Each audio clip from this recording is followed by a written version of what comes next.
Coordinate geometry एक और part है मैथमेटिक्स का, है ना। जैसे अलजेब्रा होता है, ट्रिग्नोमेट्री आपने देखा अभी 10th क्लास में, और भी बहुत सारे पार्ट होते हैं, स्टैटिस्टिक्स होता है ना, अरिथमेटिक होता है, और फिर आप आगे और बहुत सारे पार्ट देखोगे मैथ्स में। ऐसे कोऑर्डिनेट ज्योमेट्री भी मैथ्स का एक पार्ट होता है। इधर ध्यान दो, मेरे को सुनो बेटे, लिखना पेज में सब बात की बात है ना, ठीक है। आप वहाँ चले जाओ पीछे, बोलो पीछे किसको थोड़ा देगा, हो जाओ पीछे, हो जाओ ना, पीछे हो जाओ, पीछे क्या बस, चलो आप पीछे किसको, ये चोला हटाओ किसका है, ऊपर रख दो, इसमें घुसा दो चोला। तो कोऑर्डिनेट ज्योमेट्री ये चैप्टर 7 है भाई आपका।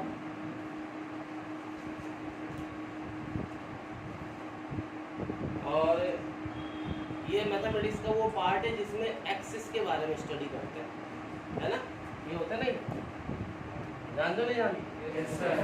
दो लाइन परपेंडिकुलर लाइन, दो लाइन एक दूसरे को 90 डिग्री पे कट करती है, उन्हें एक्सिस बोलते हैं। Two lines intersect each other, intersecting each other at 90 degree, then they are called horizontal line is called x-axis and vertical line is called y-axis। और ये सब जानते हो आप, 1 2 3 1 2 3 जानते नहीं जानते? क्वाड्रेंट्स, है ना, इसको कार्टेशियन प्लेन बोलते हैं। कोऑर्डिनेट क्या होते हैं? ज़्यादा डीपली नहीं, पर कोऑर्डिनेट ऐसे स्मॉल ब्रैकेट में 2 नंबर लिखे रहते हैं, इन्हें हम बोलते हैं कोऑर्डिनेट, है ना बेटे, जानते हो आप। और इसमें हमेशा पहले जो लिखा रहता है पहला नंबर वो एक्स एक्सिस से रिलेटेड होता है। ये ऑर्डर्ड पेयर है। Why it is ordered? Because इनका ऑर्डर फिक्स है। पहले हमेशा एक्स एक्सिस वाला ही आएगा और बाद में y। और इसको क्या बोलते हैं हम? और इसे ऑर्डिनेट बोलते हैं। जहाँ पे दोनों एक्सिस मिलते हैं उसे क्या बोलते हैं? ओरिजिन, है ना। इसे O से रिप्रेजेंट करते हैं और इसके कोऑर्डिनेट क्या होते हैं? एक्सिस को नंबर लाइन की तरह ट्रीट करते हैं, ये नंबर लाइन, है ना। और यहाँ पे कोऑर्डिनेट पढ़ना लिखना हमें आना चाहिए, है ना। जैसे मान लो ये मैं यहाँ पे पॉइंट करता हूँ, बोलूँ यहाँ के कोऑर्डिनेट, सत्यम यहाँ के कोऑर्डिनेट क्या है बेटे? 2 है, सही है। तो सत्यम यहाँ के कोऑर्डिनेट क्या है बताइए?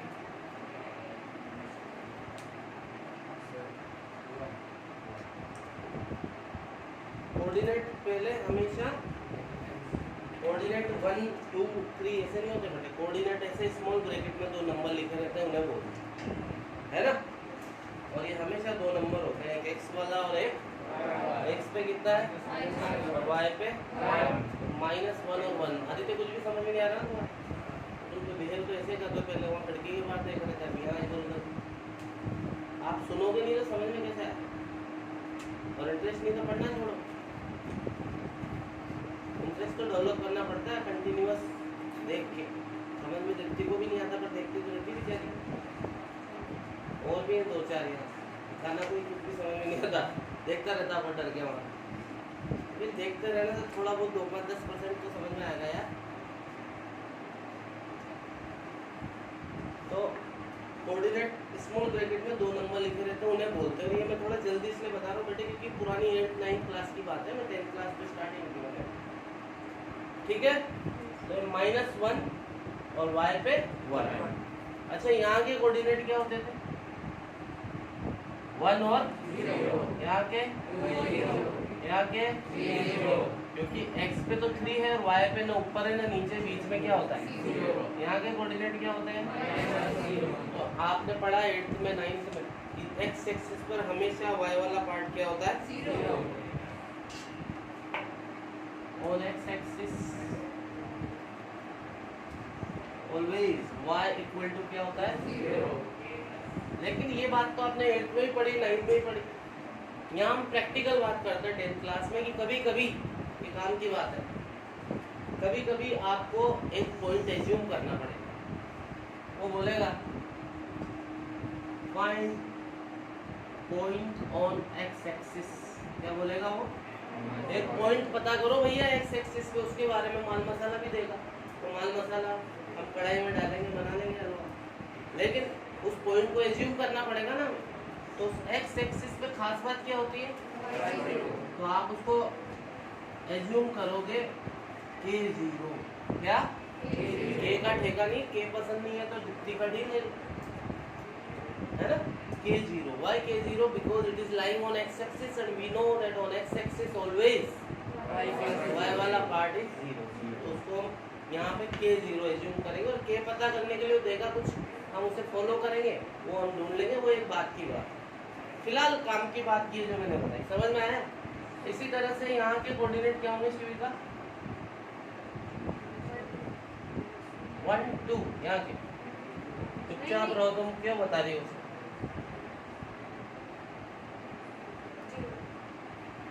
क्यों बता रही हो? तुम हार गई, तुम चुनाव में से, फायदा भी नहीं बताने का। इसमें क्या बता, why it is 0 2? क्योंकि यहाँ बीच में 0 है, पहले x पढ़ते हैं तो x पे तो 0 पे ही हो ना तुम, और y पे कहाँ पे हो? 2 पे, 0 2। यहाँ के कोऑर्डिनेट बताओ तुम।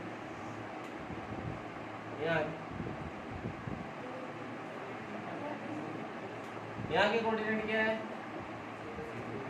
हाँ, यहाँ के कोऑर्डिनेट क्या है? बोलो भाई। कहाँ पे चल रहे हो आप? क्या मिल रहा है? x वाला part 0 on y axis always. x वाला पार्ट बोले तो एक्सिस का क्या होता है? 0। काम की बात यहाँ पे क्या है कि कभी कभी आपको एज्यूम करना पड़ेगा कि भैया फाइंड, तो बोलेगा find point on y axis. क्या बोलेगा? तो उसको एज्यूम करना पड़ेगा ना हमें।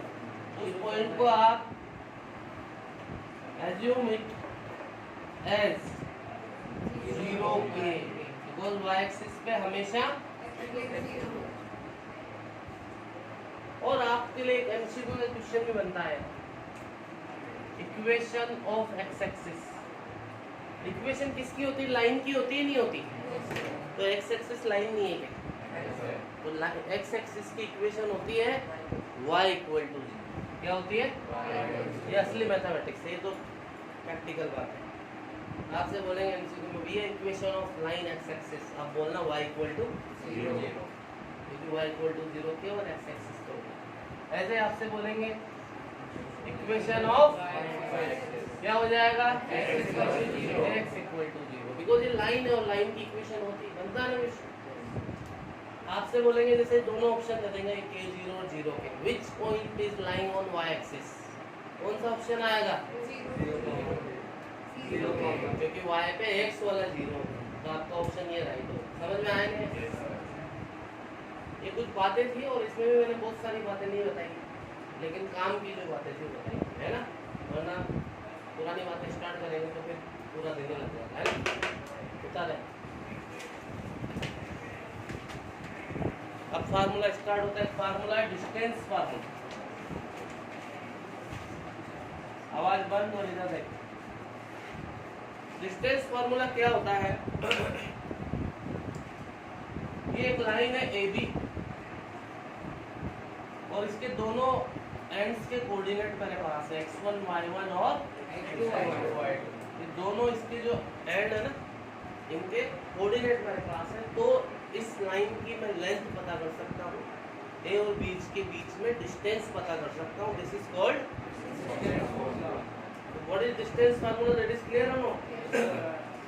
It is used for finding the distance between two points if we are given about both the points, means their coordinates are given। समझ में आ गया? तो एक लाइन के दोनों जो सिरे हैं उनके कोऑर्डिनेट हमें दिए हुए हैं, तो हम उस लाइन के बीच की डिस्टेंस बोले तो उस लाइन की लेंथ पता कर सकते हैं बाय यूजिंग दिस। और ये फार्मूला डिनोटेड होता है AB से। AB का मतलब है distance between A and B, और ये फार्मूला होता है बेटा x1 माइनस x2 का। और यदि ये उल्टा लिख दूं मैं x2 माइनस x1 का और y2 माइनस, तो कोई प्रॉब्लम नहीं, एक ही बात है ये, है ना। इधर देखो सर एग्जांपल, तो p और ये -2 3 4 -5 4 5 इनके बीच की डिस्टेंस पता कर देंगे। ठीक है दीप्ति, उसको किससे रिप्रेजेंट करेंगे बेटे? PQ से। ठीक है आदित्य, दो पॉइंट है, दोनों के कोऑर्डिनेट अपने पास है, इनके बीच की डिस्टेंस पता कर सकते हैं हम डिस्टेंस फार्मूले से। गर्भित आया नहीं आया? समझ में आ रहा है नहीं आया? सिंपल चीजें बेटे ना, कम से कम पॉइंट 1 तो आप इजीली कर सकते हो, पॉइंट 2 में फिर भी तुम गलती करोगे, लेकिन टूटा फूटा उसमें भी कर सकते हो। तो अपने टूटे फूटे पे भी ध्यान रखो। ले देना मिस्टर उबे। PQ क्या है फार्मूला? x1 माइनस मतलब x वाले में से x वाला, y वाले में से तो आपको जो अच्छा लग रहा है इसमें से इसको करो या इसमें से इसको करो। मैं फिलहाल इसमें से इसको कर रहा हूँ, क्यों? क्योंकि 4 में से माइनस को करूंगा तो माइनस विल बिकम प्लस, वरना कईयों के तोते उड़ जाते हैं -2 और -4, उस पर टेंशन हो जाएगी क्या होगा, है ना? तो बस इसीलिए मैंने बताया है कि अपनी सुविधा से आप अपना काम करो। यहाँ पे मैं कर रहा हूँ 4 में से इसको क्या करूँगा और मैं माइनस करूँगा और मेरा माइनस मिलके क्या हो जाएगा? हो गया 4 + 2 का 5 - 3 का। समझ में आ गई बात? 4 + 2 होता है 6 का स्क्वायर और 5 - 3 2 का स्क्वायर, रूट। ये आंसर नहीं है।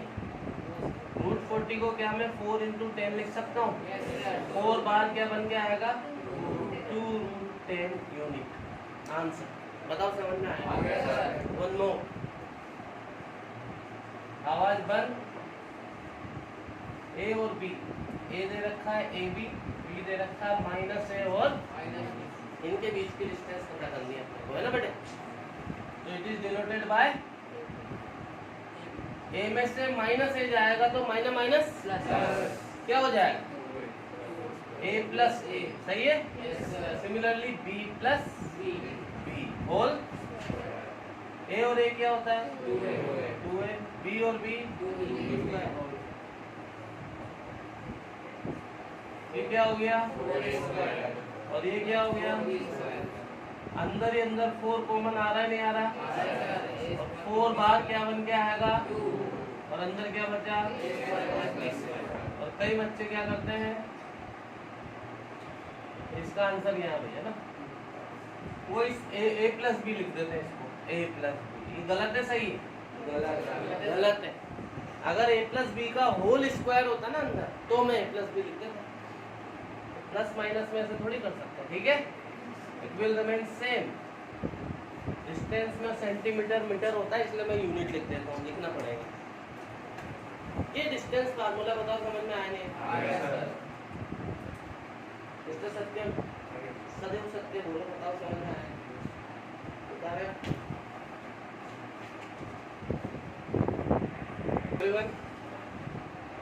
अब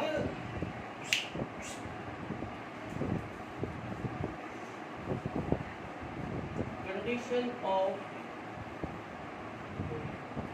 कोलिनियरिटी। कोलिनियर होने का मतलब है एक ही लाइन का। कोलिनियर का मतलब है ऑन सेम लाइन और सेम लाइन, एक ही लाइन। आपको 3 पॉइंट मिलेंगे A, B और C। वो बोलेंगे check whether these are collinear और नॉट। क्या बोलेंगे आपसे? बताओ ये एक ही लाइन पर है या नहीं है। तो मैं क्या करूँगा बेटे, देखो ये एक ही लाइन पे है ना तीनों, इधर बड़बड़ मत करो, गुटर गुटर, इधर सुनो मेरे को, ये एक ही लाइन पे है नहीं। तो क्या ये रिलेशन में लिख रहा हूँ, देखो AB + BC = AC। और यदि मान लो मैं C बीच में आ जाए तो रिलेशन क्या हो जाएगा? AC + BC = AB। और यार ये भी तो हो सकता है कि A बीच में हो, हाँ? तो क्या हो गया? AB + AC = BC। तो कुल मिला के क्या समझ में आया? ये बात समझ में आएंगे बताओ? एक ही लाइन पे यदि 3 पॉइंट होंगे तो वो इस रिलेशन को फॉलो करेंगे या नहीं करेंगे? कंडीशन ऑफ कोलिनियरिटी की एक बहुत अच्छी कंडीशन है जो सिलेबस में नहीं है, वरना वो भी बताता है area of triangle equal to 0, पर वो नहीं है सिलेबस, तो ये पकड़ना पड़ेगा। कोलिनियर का मतलब क्या होता है? एक ही लाइन पे 3 पॉइंट देंगे आपको, आपसे बोलेंगे भैया बताओ ये चेक करो कि एक ही लाइन पे है या नहीं। तो तो मैं क्या करूँगा, अब मैं प्रैक्टिकल बात बता रहा हूँ, तीनों के बीच में आपस में डिस्टेंसेस निकालूंगा।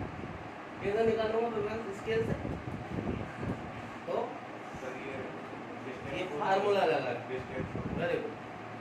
तीनों के बीच की आपस में डिस्टेंस निकालूंगा मैं, उनको ABC मान लूंगा, PQR मान लूंगा, तो ABC माना तो AB, BC और AC निकालूंगा। फिर मैं क्या करूँगा, उनमें से यदि दो का सम थर्ड के इक्वल आएगा तो मैं बोलूँगा वो कोलिनियर है, और यदि ऐसा नहीं आएगा तो मैं बोलूँगा नहीं। समझ में आई नहीं बात? yes, आपकी बुक का एक सम ले रहा हूँ, बताना कौन सा थर्ड समझ में आएगा। थर्ड है या फोर्थ? थर्ड। तीनों पॉइंट बोलो। 1 5 2 3 2 3 -2 -11। Look at here everyone, nobody will write। ये 3 पॉइंट दिए भैया, इनको मैंने माना A, B और C।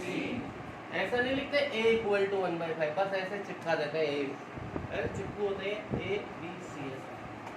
अब मुझे बताना है, ये बोल रहा है शायद कि check whether these are collinear और नो, ऐसा है ना क्वेश्चन। तो कोलिनियरिटी के लिए क्या करूंगा मैं, इन तीनों के बीच की डिस्टेंस निकालूंगा। कैसे निकालूंगा भाई?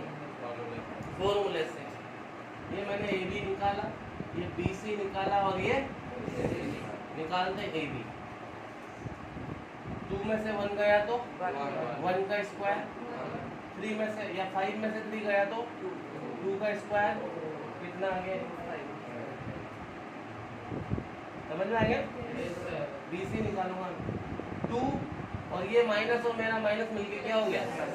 2 + 2 4 का 3, मेरा फार्मूले का माइनस और ये मिलके प्लस हो गया। 3 + 11 14 का कितना होता है? कितना है? 214। 214 का मैं थोड़ा सा कोशिश करता हूँ तो होगा ही नहीं। देखो 2107, 107 किसी से डिविजिबल नहीं है, तो फिर इसको आगे नहीं कर सकते। ठीक है, ये लिखने की जरूरत। यूनिट। फिर ऐसे निकाला मैंने A और 1 में से 2 जाएगा, माइनस है ना ये, तो क्या हो जाएगा? तो 1 और 2 3 का हो गया 9 और 5 और ये 16 का होता है 256। सही है भैया? कितना हो गया? 260। क्या इनमें से 2 का सम थर्ड के इक्वल है? क्या कोई से भी 2 का सम थर्ड के इक्वल आ रहा है क्या? क्लियरली AB + BC ये लिखने की जरूरत नहीं है, फिर भी मैं बता दूं, is not equal to AC, neither BC + AC is not equal to, और एक और ले लो, इधर BC कर देते, इधर कर देता हूँ AC + A। ये तीनों में से कोई सा भी रिलेशन यहाँ पे, कोई सी भी 2 का सम थर्ड के इक्वल, तो फिर कंडीशन ऑफ कोलिनियरिटी अप्लाई। इसका मतलब ये तीनों point collinear, so no these are not collinear. अभी मैं आगे और सम करेंगे ऐसे, पता है समझ में आया नहीं? कुल मिला के ये सम तो बकवास था। 3 पॉइंट जब आपको मिलेंगे और आपसे पूछेंगे कि कोलिनियर है या नहीं है, तो आपको क्या करना है, उन तीनों के बीच में डिस्टेंसेस निकालनी है थ्रू डिस्टेंस फॉर्मूला। और if sum of 2 distances is equal to third distance, then we say that points are collinear. तो हमें एग्जाम में नहीं एरिया ऑफ ट्रायंगल से, तो हम यही सब एरिया ऑफ ट्रायंगल से कर सकते हैं वहाँ पे। Depend, teacher to teacher depend करता है। एक बार मैं डेमो दे रहा था मोदी स्कूल, बहुत सालों पहले की बात, तो वहाँ जब स्कूल में डेमो होता है, PGT में सीनियर मैथमेटिक्स टीचर, तो जब डेमो होते हैं ना,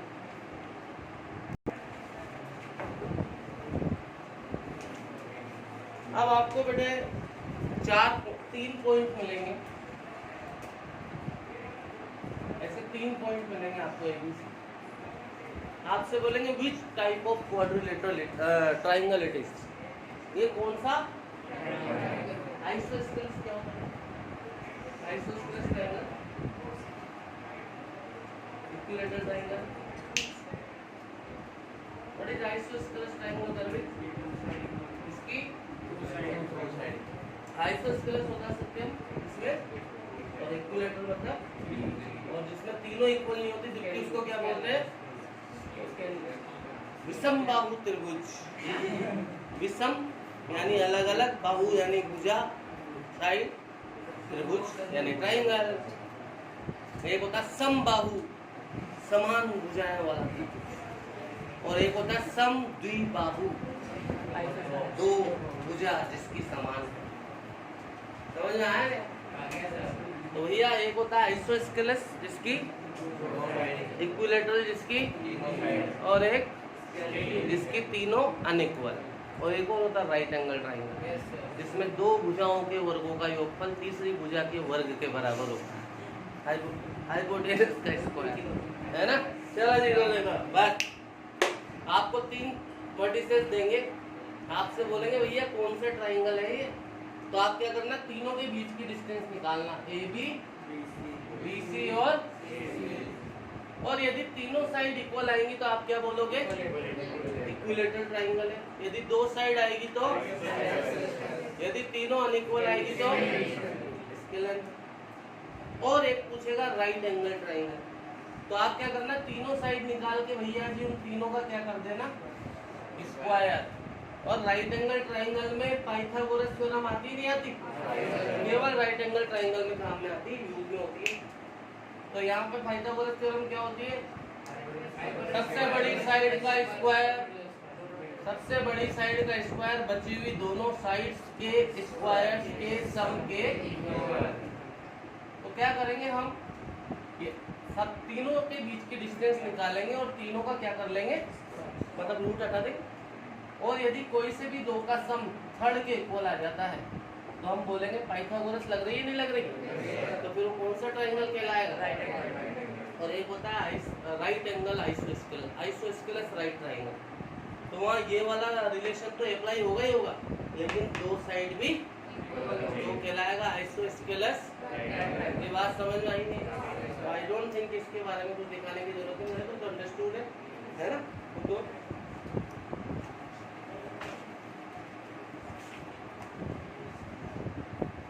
ये फोर्थ सम है ना, ये देखो ये फोर्थ सम,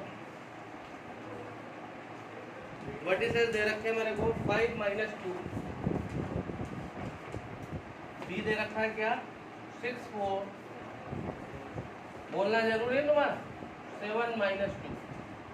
ये बोल रहा है बताओ कि ये check whether these are the vertices of isosceles triangle और नॉट। मुझे चेक करना है कि कौन से ट्राइंगल के वर्टिसेस है गर्वित, क्या करूंगा मैं,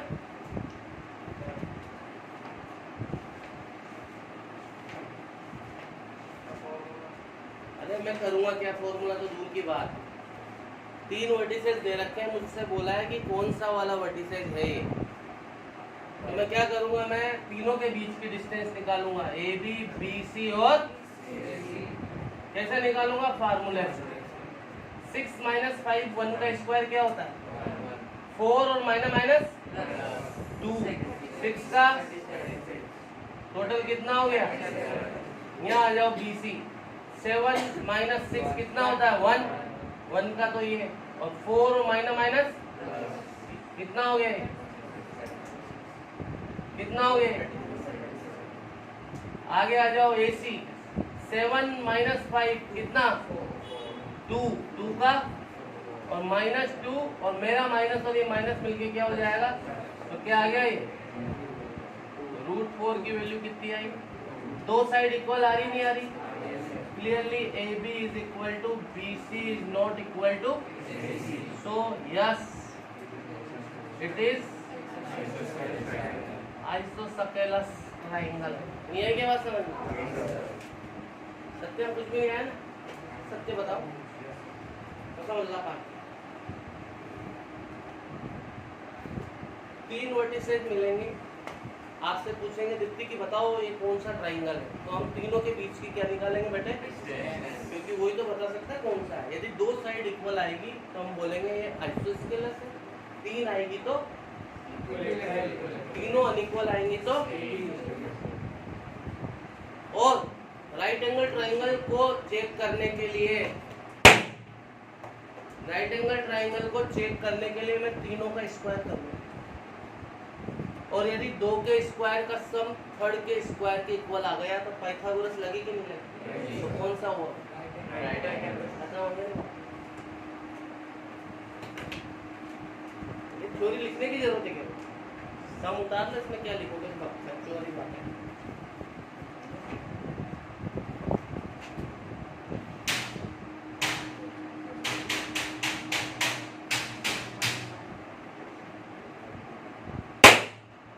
आवाज नहीं।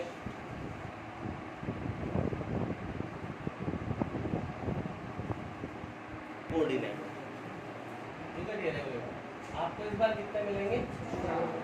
4 coordinates will be there and ये विल आस्क कि भैया कौन से टाइप का क्वाड्रिलेटरल है, कौन से टाइप का क्वाड्रिलेटरल है। वो पूछेगा कौन से टाइप का क्वाड्रिलेटरल है। तो हम क्या, क्वाड्रिलेटरल कैसे होते हैं? तो सिंपल, इसमें कुछ प्रॉपर्टीज नहीं होती, और एक होता है पैरेललोग्राम, एक रेक्टेंगल, स्क्वायर एंड रोम्बस। यहाँ पर तो यही है, फिर होने में तो ट्रेपेजियम वगैरह भी, लेकिन यहाँ पैरेललोग्राम का कंपैरिजन होता है रेक्टेंगल से, और रोम्बस का कंपैरिजन होता है स्क्वायर। तो मैं इनके बारे में बताता हूँ आपको। पैरेललोग्राम एंड रेक्टेंगल, इन दोनों का कंपैरिजन है।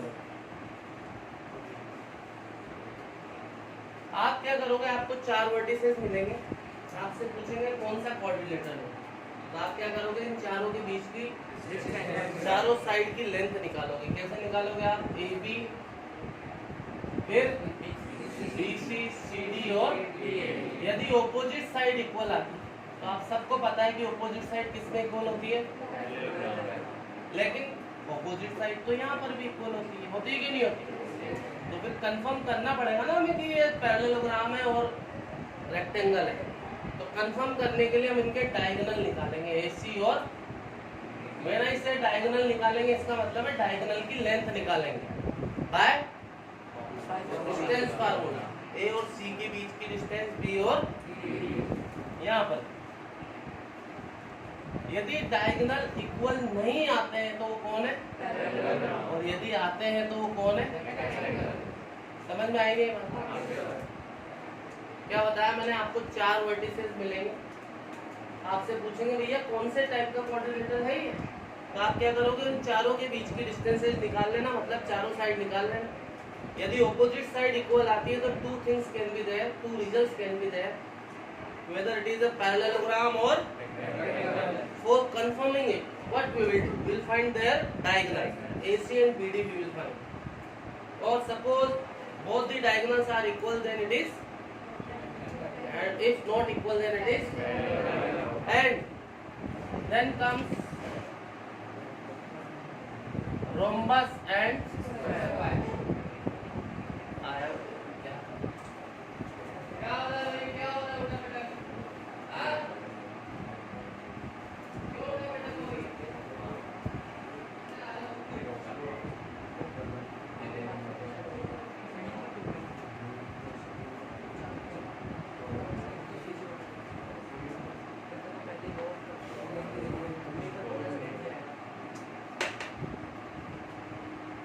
रोम्बस और स्क्वायर में चारों साइड इक्वल होती है बेटे, AB, BC, CD and AB, BC, CD and आपको 4 वर्टिसेस मिले, पूछा कौन सा क्वाड्रिलेटरल है, तो आप क्या करना है? चारों साइड निकाल लेना। Suppose all 4 sides are equal, then again 2 things can be there, 2 results can be there, whether it is a rhombus or square. But for confirming it, you will find their diagonals. अगर diagonal unequal है तो कौन है? और यदि diagonal equal है तो कौन है? अब मैं यहाँ हमेशा एक बात बताता हूँ कि बचपन से जो ज्यादा पढ़ा आपने, बचपन से ज्यादा पढ़ा आपने रेक्टेंगल और उनमें डायगोनल इक्वल होते हैं और इनमें अनइक्वल। बाकी ऊपर वाली प्रॉपर्टी तो आपको पता है। तो 6 समय आपका ऐसा और आप करके लाएंगे उसको, है ना? कौन सा? ओनली 6 मतलब आप उतार लेते हैं ना।